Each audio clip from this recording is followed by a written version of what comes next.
ವಿಜಯ ಕರ್ನಾಟಕ ವೀಕ್ಷಕರಿಗೆ ಸ್ವಾಗತ. ನಾನು ಶಂಕರ್ನ ಹೆತ್ತು.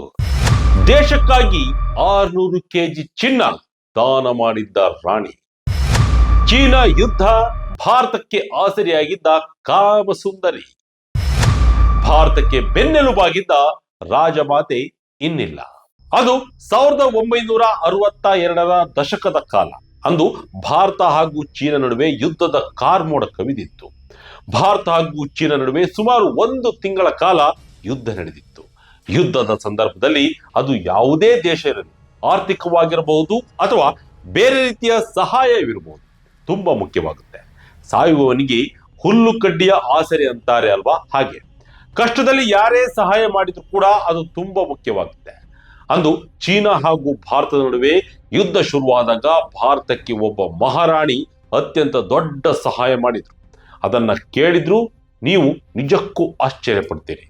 ಹೌದು, ನಮ್ಮ ದೇಶದ ಮೇಲೆ ಯುದ್ಧದ ಕಾರ್ಮೋಡ ಕವಿದಾಗ ಗಡಿ ಕಾಯುವ ಸೈನಿಕರಿಗೆ ಆಸರೆಯಾಗಲು ತನ್ನ ಖಜಾನೆಯನ್ನೇ ದಾನ ಮಾಡಿದ ಅಪ್ರತಿಮ ಮನೆತನದ ಕೊನೆಯ ಕೊಂಡಿ ಇವರು.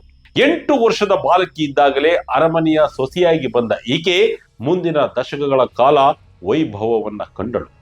ಅಷ್ಟೇ ಮೌನವಾಗಿ ದೇಶಕ್ಕಾಗಿ ಎಲ್ಲವನ್ನ ತ್ಯಾಗ ಮಾಡುವುದನ್ನ ನೋಡಿದಳು. ಕಳೆದ 64 ವರ್ಷಗಳಿಂದ ಮೌನವಾಗಿಯೇ ತನ್ನ ಕರ್ತವ್ಯವನ್ನ ನಿಭಾಯಿಸುತ್ತಿದ್ದ ಆ ರಾಜಮಾತೆ ಈಗ ಶಾಶ್ವತವಾಗಿ ಕಣ್ಮುಚ್ಚಿದ್ದಾರೆ. ಹೌದು, ಮಹಾರಾಣಿ ಈಗ ನಿಧನರಾಗಿದ್ದಾರೆ. ಸಹಾಯ ಮಾಡಿದವರನ್ನ ನೆನೆಯಲೇಬೇಕು ಅಲ್ವಾ? ಹಾಗಿದ್ರೆ ಆ ಮಹಾರಾಣಿ ಯಾರು? ಯಾಕೆ ಅವರು ಅಂದು ಭಾರತಕ್ಕೆ ಸಹಾಯ ಮಾಡಿದರು? ಭಾರತದ ರಕ್ಷಣೆಗಾಗಿ ತನ್ನ ಸಾಮ್ರಾಜ್ಯದ ಬರೋಬ್ಬರಿ 600 ಕೆಜಿ ಚಿನ್ನವನ್ನೇ ದಾನ ಮಾಡಿದ್ದು ಯಾಕೆ? ಡೀಟೇಲ್ ಆಗಿ ನೋಡೋಣ ಬನ್ನಿ.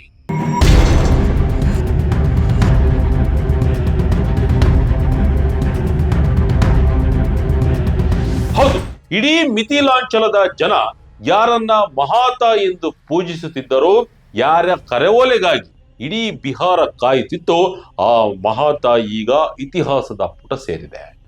ಅವರು ಬೇರೆ ಯಾರು ಅಲ್ಲ, ದರ್ಭಂಗ ರಾಜ್ಯವಂಶದ ಕೊನೆಯ ಮಹಾರಾಣಿ ಕಾಮಸುಂದರಿ ದೇವಿ. ಕಳೆದ ಸೋಮವಾರ ಜನವರಿ 12ರಂದು ಬಿಹಾರದ ದರ್ಭಾಂಗದ ಐತಿಹಾಸಿಕ ಕಲ್ಯಾಣಿ ನಿವಾಸದಲ್ಲಿ ತಮ್ಮ 93ನೇ ವಯಸ್ಸಿನಲ್ಲಿ ಅವರು ಕೊನೆ ಉಸಿರೆಳೆದಿದ್ದಾರೆ. ಕಳೆದ ಕೆಲವು ತಿಂಗಳುಗಳಿಂದ ಅನಾರೋಗ್ಯದಿಂದ ಬಳಲುತ್ತಿದ್ದ ಮಹಾರಾಣಿಯ ನಿಧನವು ಕೇವಲ ಒಂದು ಮನೆತನದ ಅಂತ್ಯವಲ್ಲ, ಬದಲಿಗೆ ಭಾರತದ ಸ್ವಾಭಿಮಾನದ ಒಂದು ದೊಡ್ಡ ಅಧ್ಯಾಯದ ಮುಕ್ತಾಯ. ಮಹಾರಾಜ ಕಾಮೇಶ್ವರ್ ಸಿಂಗ್ ರವರ 3ನೇ ಪತ್ನಿಯಾಗಿದ್ದ ಇವರು ಅರಮನೆಯ ಸುಖ ಭೋಗಗಳಿಗಿಂತ ದೇಶ ಸೇವೆ ಮತ್ತು ಜನರ ಪ್ರೀತಿಯನ್ನೇ ದೊಡ್ಡದಾಗಿ ಕಂಡವರು. 1962ರ ಯುದ್ಧ, 600 ಕೆಜಿ ಚಿನ್ನ ದಾನ, ಭಾರತಕ್ಕೆ ಆಸರಿಯಾಗಿ ನಿಂತ ರಾಣಿ. ಭಾರತ ಮತ್ತು ಚೀನಾದ ನಡುವೆ 1962ರಲ್ಲಿ ಭೀಕರ ಯುದ್ಧ ನಡೆಯುತ್ತಿದ್ದ ಕಾಲವದು. ದೇಶದ ಆರ್ಥಿಕ ಪರಿಸ್ಥಿತಿ ಹದಗೆಟ್ಟಿತ್ತು. ಸೈನಿಕರಿಗೆ ಶಸ್ತ್ರಾಸ್ತ್ರಗಳ ಅವಶ್ಯಕತೆ ಇತ್ತು. ಆಗಿನ ಪ್ರಧಾನಿ ನೆಹರೂರವರು ದೇಶದ ಜನರಲ್ಲಿ ನೆರವಿನ ಮೊರೆ ಇಟ್ಟಿದ್ದರು. ಪ್ರಧಾನಿಯ ಕರೆಯನ್ನು ಕೇಳಿ ಇಡೀ ಭಾರತವೇ ಬೆಚ್ಚಿ ಬಿದ್ದಾಗ ಮೊದಲು ಕೈ ಜೋಡಿಸಿದ್ದು ಇದೇ ದರ್ಭಂಗ ರಾಜಮನೆತನ. ಮಹಾರಾಣಿ ಕಾಮಸುಂದರಿ ದೇವಿ ಅವರ ಸಮ್ಮುಖದಲ್ಲೇ ಮಹಾರಾಜರು ಬರೋಬ್ಬರಿ 15 ಮಣ ಅಂದ್ರೆ ಸುಮಾರು 600 ಕೆಜಿ ಶುದ್ಧ ಚಿನ್ನವನ್ನ ರಾಷ್ಟ್ರೀಯ ರಕ್ಷಣಾ ನಿಧಿಗೆ ದಾನವಾಗಿ ನೀಡಿದ್ರು. ಅಷ್ಟೇ ಅಲ್ಲ, ಆ ಕಾಲದಲ್ಲೇ ಆ ಮನೆತನದ ಬಳಿ ವೈಯಕ್ತಿಕ ವಿಮಾನಗಳಿದ್ದು ಯುದ್ಧದ ತುರ್ತು ಪರಿಸ್ಥಿತಿಗಾಗಿ ಅರಮನೆ ತನ್ನ 3 ಖಾಸಗಿ ವಿಮಾನಗಳನ್ನ ಮತ್ತು ಸುಮಾರು 90 ಎಕರೆ ವಿಸ್ತೀರ್ಣದ ಖಾಸಗಿ ವೈಮಾನಿಕ ಪಟ್ಟಿಯನ್ನ ಸರ್ಕಾರಕ್ಕೆ ಹಸ್ತಾಂತರಿಸಿತ್ತು. ಇವತ್ತು ನಾವು ಬಿಹಾರದಲ್ಲಿ ನೋಡುತ್ತಿರುವ ದರ್ಭಾಂಗ ವಿಮಾನ ನಿಲ್ದಾಣ ಇರುವುದು ಅದೇ ಅರಮನೆಯ ಜಾಗದಲ್ಲಿ ಎನ್ನುವುದು ವಿಶೇಷ. ಭಾರತದ ಇತಿಹಾಸದಲ್ಲಿ ಯಾವುದೇ ರಾಜಮನೆತನವು ಸ್ವತಂತ್ರ ಭಾರತಕ್ಕೆ ನೀಡಿದ ಅತಿ ದೊಡ್ಡ ಕಾಣಿಕೆ ಇದು ಎಂದು ಇತಿಹಾಸಕಾರರು ಇಂದಿಗೂ ಕೊಂಡಾಡುತ್ತಾರೆ. ಇಂದು ಆ ರಾಣಿ ಇನ್ನಿಲ್ಲ ಅನ್ನೋದು ನೋವಿನ ಸಂಗತಿ. ಶಿಕ್ಷಣ ಉದ್ಯಮಕ್ಕೆ ಅಪಾರ ಕೊಡುಗೆ, ಬಿಹಾರದ ಸಕ್ಕರೆ ಉದ್ಯಮಕ್ಕೆ ಭದ್ರ ಬುನಾದಿ. ದರ್ಭಂಗ ಅರಮನೆಯು ಕೇವಲ ಚಿನ್ನ ನೀಡಲಿಲ್ಲ, ಈ ದೇಶದ ಭವಿಷ್ಯವನ್ನೇ ರೂಪಿಸಿತು. ಮಹಾರಾಣಿ ಕಾಮಸುಂದರಿ ದೇವಿಯವರು ಬದುಕಿದ್ದ ಕಾಲದಲ್ಲಿ ಶಿಕ್ಷಣಕ್ಕೆ ಅರಮನೆ ನೀಡಿದ ಪ್ರೋತ್ಸಾಹ ಅಷ್ಟಿಷ್ಟಲ್ಲ. ಇಂದು ಬಿಹಾರದ ಹೆಮ್ಮೆಯ ಲಲಿತ್ ನಾರಾಯಣ್ ಮಿಥಿಲಾ ವಿಶ್ವವಿದ್ಯಾಲಯವು ಇರುವುದು ಇದೇ ರಾಜವಂಶದ ಅರಮನೆಯ ಸಂಕೀರ್ಣದಲ್ಲಿ. ಕೇವಲ ಬಿಹಾರ ಮಾತ್ರವಲ್ಲದೆ ಬನಾರಸ್ ಹಿಂದೂ ವಿಶ್ವವಿದ್ಯಾಲಯ, ಕಲ್ಕತ್ತಾ ವಿಶ್ವವಿದ್ಯಾಲಯ, ಅಲಿಘಡ್ ಮುಸ್ಲಿಂ ವಿಶ್ವವಿದ್ಯಾಲಯ ಮತ್ತು ಪಾಟ್ನಾ ವಿಶ್ವವಿದ್ಯಾಲಯಗಳ ಸ್ಥಾಪನೆ ಮತ್ತು ಅಭಿವೃದ್ಧಿಗೆ ಈ ಮನೆತನವು ಕೋಟ್ಯಾಂತರ ರೂಪಾಯಿಗಳ ಆರ್ಥಿಕ ನೆರವು ನೀಡಿದೆ. ದರ್ಭಂಗ ವೈದ್ಯಕೀಯ ಕಾಲೇಜು ಕೂಡ ಇವರ ಉದಾರತೆಯ ಫಲವೇ ಆಗಿದೆ. ಕೈಗಾರಿಕಾ ರಂಗದಲ್ಲೂ ಮಹಾರಾಣಿ ಮತ್ತು ಅವರ ಕುಟುಂಬದ ಕೊಡುಗೆ ಅಪಾರ. ಬಿಹಾರದ ಸಕ್ಕರೆ ಉದ್ಯಮಕ್ಕೆ ಭದ್ರ ಬುನಾದಿ ಹಾಕಿದ್ದು ಇವರೇ. ಸಕ್ರಿ, ಲೋಹತ್, ರಾಯಂ ಮತ್ತು ಹಸನ್ಪುರಗಳಲ್ಲಿ ಸಕ್ಕರೆ ಕಾರ್ಖಾನೆಗಳನ್ನು ಸ್ಥಾಪಿಸಿದ್ರು. ಪೌಂಡಲ್ನಲ್ಲಿ ಸ್ಟಿನ್ನಿಂಗ್ ಮಿಲ್, ಹಯಾಘಾಟ್ನಲ್ಲಿ ಅಶೋಕ್ ಪೇಪರ್ ಮಿಲ್ ಮತ್ತು ಸಮಸ್ತಿಪುರದಲ್ಲಿ ರಮೇಶ್ವರ್ ಜೂಟ್ ಮಿಲ್ ಆರಂಭಿಸುವ ಮೂಲಕ ಸಾವಿರಾರು ಜನರಿಗೆ ಉದ್ಯೋಗ ನೀಡಿದರು. ಭಾರತದಲ್ಲಿ ವಿಮಾನಯಾನ ಸೇವೆಯ ಆರಂಭಿಕ ದಿನಗಳಲ್ಲಿ ದರ್ಭಂಗ ಎಸ್ಟೇಟ್ ಪ್ರಮುಖ ಪಾತ್ರ ವಹಿಸಿತ್ತು ಎನ್ನುವುದು ಇಂದಿನ ಪೀಳಿಗೆಗೆ ಅಚ್ಚರಿ ವಿಷಯವಾಗಿರಬಹುದು. ಕಾಮಸುಂದರಿಯ ಬಾಲ್ಯ ಹೇಗಿತ್ತು? 64 ವರ್ಷಗಳ ಏಕಾಂಗಿ ಪಯಣ. ಮಹಾರಾಣಿ ಕಾಮಸುಂದರಿ ದೇವಿಯವರ ಜೀವನವು ಕೇವಲ ವೈಭವದಿಂದ ಕೂಡಿರಲಿಲ್ಲ, ಅದು ತ್ಯಾಗ ಮತ್ತು ತಾಳ್ಮೆಯ ಕಥೆಯೂ ಹೌದು. ಅಕ್ಟೋಬರ್ 22, 1932ರಂದು ಜನಿಸಿದ ಇವರು ಕೇವಲ 8 ವರ್ಷದ ಬಾಲಕಿಯಾಗಿದ್ದಾಗ ಮಹಾರಾಜ ಕಾಮೇಶ್ವರ್ ಸಿಂಗ್ ಅವರನ್ನ ಮದುವೆಯಾದರು. ಆದರೆ ವಿಧಿಯ ಆಟವೇ ಬೇರೆಯಾಗಿತ್ತು. 1962ರಲ್ಲಿ ಮಹಾರಾಜರು ನಿಧನರಾದಾಗ ಕಾಮಸುಂದರಿ ದೇವಿಯವರಿಗೆ ಕೇವಲ 30 ವರ್ಷ ವಯಸ್ಸು. ಅಂದಿನಿಂದ ಅಂದರೆ ಬರೋಬ್ಬರಿ 64 ವರ್ಷಗಳ ಕಾಲ ಅವರು ವಿಧವೆಯಾಗಿ ಮೌನವಾಗಿಯೇ ಅರಮನೆಯ ಜವಾಬ್ದಾರಿಯನ್ನು ಹೊತ್ತರು. ಮಹಾರಾಜರಿಗೆ 3 ಪತ್ನಿಯರಿದ್ದರೂ ಯಾವುದೇ ಮಕ್ಕಳಿರಲಿಲ್ಲ. ಆದರೂ ಮಹಾರಾಣಿ ಕಾಮಸುಂದರಿ ದೇವಿಯವರು ವಿಚಲಿತರಾಗಲಿಲ್ಲ. ರಾಜವಂಶದ ಘನತೆಯನ್ನ ಕಾಪಾಡುತ್ತಾ ಆಧ್ಯಾತ್ಮಿಕ ಮತ್ತು ಸಾಮಾಜಿಕ ಕಾರ್ಯಗಳಲ್ಲಿ ತಮ್ಮನ್ನು ತೊಡಗಿಸಿಕೊಂಡರು.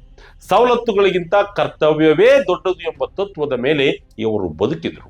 ಅದಕ್ಕಾಗಿಯೇ ಇಡೀ ಮಿಥಿಲಾಂಚಲದ ಜನ ಅವರನ್ನ ದೇವತೆಯಂತೆ ಗೌರವಿಸುತ್ತಿದ್ದರು. ತ್ಯಾಗಮಯಿ ಮಹಾರಾಣಿಗೆ ಅಂತಿಮ ವಿದಾಯ. ರಾಜಮನೆತನದ ಸಂಪ್ರದಾಯದಂತೆ ಅಗ್ನಿ ಸ್ಪರ್ಶ. ಮಹಾರಾಣಿಯವರ ನಿಧನದ ಸುದ್ದಿ ಹರಡುತ್ತಿದ್ದಂತೆ ಇಡೀ ದರ್ಭಂಗ ನಗರವೇ ಸ್ತಬ್ಧವಾಯಿತು. ರಾಜಕಾರಣಿಗಳು, ಶಿಕ್ಷಣ ತಜ್ಞರು ಮತ್ತು ಸಾವಿರಾರು ಸಾಮಾನ್ಯ ಜನರು ಅಂತಿಮ ದರ್ಶನಕ್ಕೆ ಹರಿದು ಬಂದರು. ಅವರ ಕೊನೆಯ ವಿಧಿವಿಧಾನಗಳನ್ನ ದರ್ಭಂಗ ರಾಜಮನೆತನದ ಖಾಸಗಿ ಸ್ಮಶಾನವಾದ ಮಧ್ವೇಶ್ವರ ದೇವಸ್ಥಾನದ ಆವರಣದಲ್ಲಿ ನೆರವೇರಿಸಲಾಯಿತು. ರಾಜಮನೆತನದ ಸಂಪ್ರದಾಯದಂತೆ ಅವರ ಮೊಮ್ಮಗ ರತ್ನೇಶ್ವರ್ ಸಿಂಗ್ ಚಿತೆಗೆ ಅಗ್ನಿ ಸ್ಪರ್ಶ ಮಾಡಿದರು. ಬಿಹಾರ ಸರ್ಕಾರದ ಪರವಾಗಿ ಸಚಿವ ದಿಲೀಪ್ ಕುಮಾರ್ ಜೈಸ್ವಾಲ್ ರವರು ಅಂತ್ಯಕ್ರಿಯೆಯಲ್ಲಿ ಭಾಗವಹಿಸಿ ಗೌರವ ಸಲ್ಲಿಸಿದರು.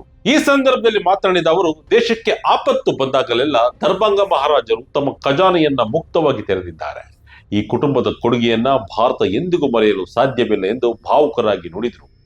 ಇತಿಹಾಸಕಾರ ಪ್ರೊಫೆಸರ್ ಜಿತೇಂದ್ರ ನಾರಾಯಣ್ ಹೇಳುವಂತೆ, ಮಹಾರಾಣಿಯವರ ನಿರ್ಗಮನದೊಂದಿಗೆ ದರ್ಭಂಗದ ರಾಜ ವೈಭವದ ಜೀವಂತ ಅಧ್ಯಾಯವೊಂದು ಮೌನವಾಗಿ ಮುಚ್ಚಲ್ಪಟ್ಟಿದೆ ಎಂದಿದ್ದಾರೆ. ಹೀಗೆ ದರ್ಭಂಗ ರಾಜಮನೆತನದ ವೈಭವದ ಕೊನೆಯ ಕೊಂಡಿಯಾಗಿದ್ದ ಮಹಾರಾಣಿ ಕಾಮಸುಂದರಿ ದೇವಿಯವರ ನಿರ್ಗಮನ ಬಿಹಾರದ ಜನತೆಗೆ ಇನ್ನಿರದ ಸಂಕಟ, ನೋವುಂಟು ಮಾಡಿದೆ. ದೇಶಕ್ಕೆ ಸಂಕಷ್ಟ ಬಂದಾಗ ತನ್ನ ಅರಮನೆಯ ಸುಖಕ್ಕಿಂತ ದೇಶದ ರಕ್ಷಣೆಯೇ ಮಿಗಿಲು ಎಂದು ಭಾವಿಸಿ ಬರೋಬ್ಬರಿ 600 ಕೆಜಿ ಚಿನ್ನವನ್ನ ದಾನ ಮಾಡಿದ ಆ ಮಹಾನ್ ಚೇತನದ ದೇಶ ಪ್ರೇಮ ಎಂದಿಗೂ ಅಜರಾಮರ. ಕೇವಲ ಹಣ ಅಥವಾ ಚಿನ್ನದ ಮೂಲಕವಷ್ಟೇ ಅಲ್ಲದೆ ವಿಶ್ವವಿದ್ಯಾಲಯಗಳು, ಆಸ್ಪತ್ರೆಗಳು ಮತ್ತು ಕಾರ್ಖಾನೆಗಳ ಮೂಲಕ ಲಕ್ಷಾಂತರ ಜನರ ಬದುಕಿಗೆ ಬೆಳಕಾಗಿದ್ದಾರೆ. 8 ವರ್ಷಕ್ಕೆ ಅರಮನೆಯ ಸೊಸೆಯಾಗಿ ಬಂದು ಕೇವಲ 30 ವಯಸ್ಸಿಗೆ ಪತಿಯನ್ನ ಕಳೆದುಕೊಂಡರು ಧೃತಿಗೆಡದೆ 64 ವರ್ಷಗಳ ಕಾಲ ಸಮಾಜ ಸೇವೆಯಲ್ಲಿ ನಿರತರಾಗಿದ್ದರು. ಬಿಹಾರದ ಮಣ್ಣಿನಲ್ಲಿ ಅವರು ಬಿತ್ತಿದ ಅಕ್ಷರದ ಜ್ಞಾನದ ಬೀಜಗಳು ಮತ್ತು ದೇಶದ ರಕ್ಷಣೆಗಾಗಿ ನೀಡಿದ ಆ 600 ಕೆಜಿ ಚಿನ್ನದ ತ್ಯಾಗದ ಕಥೆಗಳು ಭಾರತೀಯ ಹೃದಯದಲ್ಲಿ ಸದಾ ಜೀವಂತವಾಗಿರುತ್ತವೆ. ಇದಾಗಿತ್ತು ಈ ಕ್ಷಣದ ಇಂಟ್ರೆಸ್ಟಿಂಗ್ ಸ್ಟೋರಿ. ಇದೇ ರೀತಿ ಸ್ಟೋರಿಗಾಗಿ Vijaya Karnataka website, YouTube page, Facebook page follow ಮಾಡ್ತಾ ಇರಿ. ಧನ್ಯವಾದಗಳು.